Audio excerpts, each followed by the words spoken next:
Hello, my name is Angeline Ho Shin Yi, and this is my chemistry project.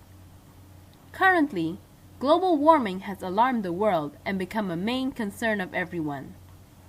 The source of global warming comes from greenhouse gases. With the increase of greenhouse gases every year, global warming gradually becomes a serious threat. Through this video, the sources and adverse effects of two selected greenhouse gases would be discussed. The first gas is methane, with the chemical formula of CH4. The other is chlorofluorocarbons, otherwise known as CFCs. We will first start with methane. Methane is a natural greenhouse gas. However, it also has human-related sources, which actually make up more than 50% of global methane emissions.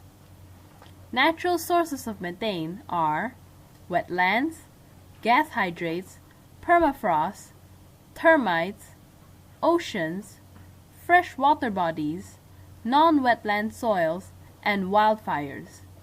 Human-related sources would be fossil fuel production, animal manure, rice cultivation, biomass burning, and poor waste management. Meat's not green.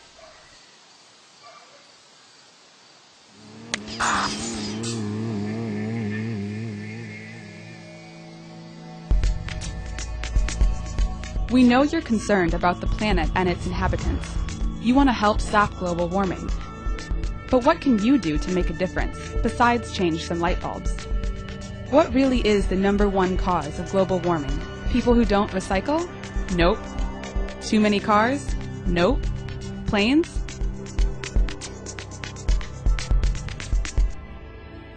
How about that steak on your plate? According to the United Nations, raising animals for food causes more greenhouse gas emissions than all the cars, planes, ships, and trains in the world combined. Land degradation, climate change, pollution, water shortages, habitat destruction, these are not inevitable forces. The change is easy. All we have to do is tell everyone we know that meat's not green. Animals raised for meat, eggs, and milk create enormous amounts of greenhouse gas emissions that cause global warming. Chickens, turkeys, pigs, and cows on factory farms generate billions of pounds of drug-laced feces every year. This waste frequently spills over into nearby waterways, killing millions of fish and causing dangerous effects. Eating meat is far less efficient than eating plants. It can take up to 16 pounds of grain to produce just 1 pound of meat. And because of the need to grow so much grain to feed farmed animals, millions of acres of native habitat are destroyed and replaced with a single crop.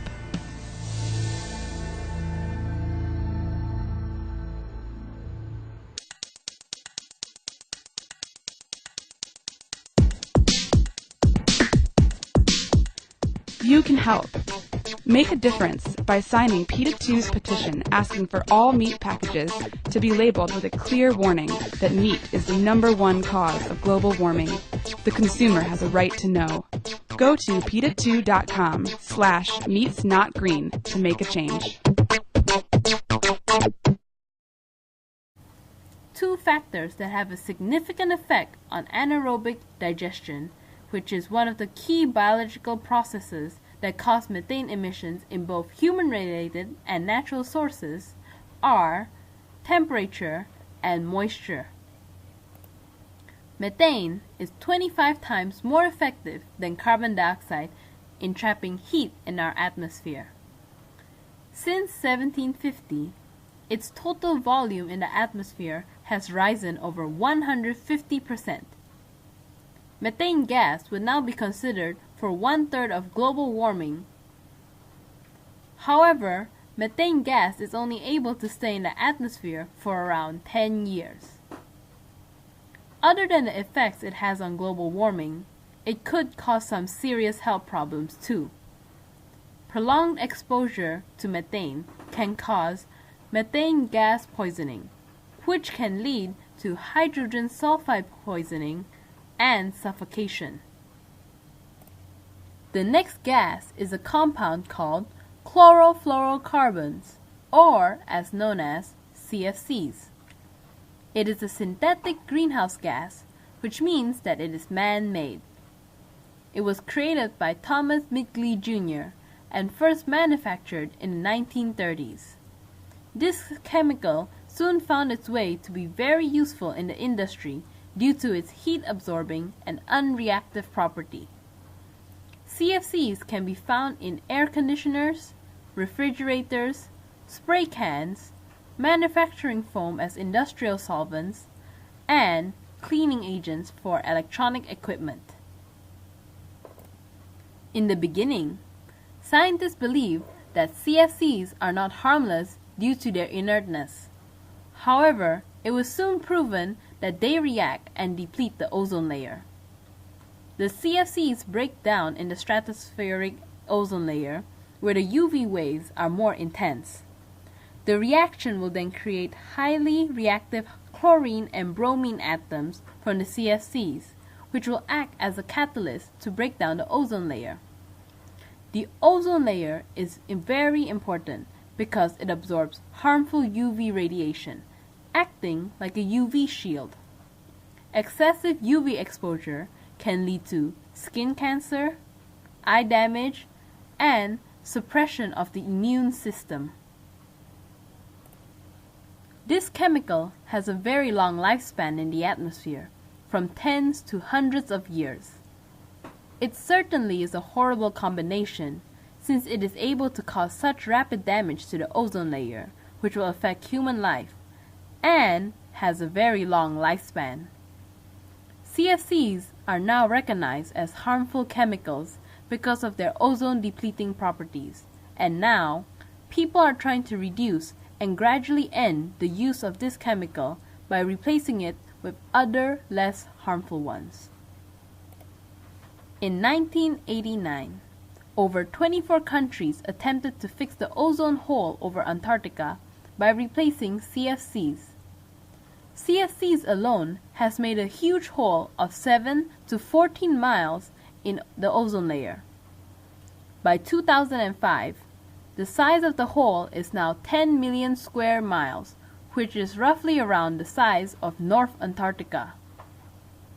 Other than creating a hole, CFCs are generally thinning the ozone layer too. This not only increases the chances of diseases, but also the extinction of various animals and plants. Though hydrochlorofluorocarbons, or as known as HCFCs, are used to replace CFCs now, they still cause the same effect on the ozone layer. In fact, it causes 10,000 times more damage than carbon dioxide. They are slightly better than CFCs because HCFCs have hydrogen, which means they decompose faster. Thus, it means it will cause less damage for a shorter time. With that, we can conclude that greenhouse gases are being released more each year. If no action were to take place soon to reduce the amount of these greenhouse gases, it will soon be inevitable that global warming will further impact us negatively, causing extinction in various animals and plants, also creating more health issues for humans to deal with. Hopefully, this video will be able to allow a deeper understanding on how harmful these gases are. Methane gas and chlorofluorocarbons may not be as well known as carbon dioxide, but its effects are far worse. Thank you for listening.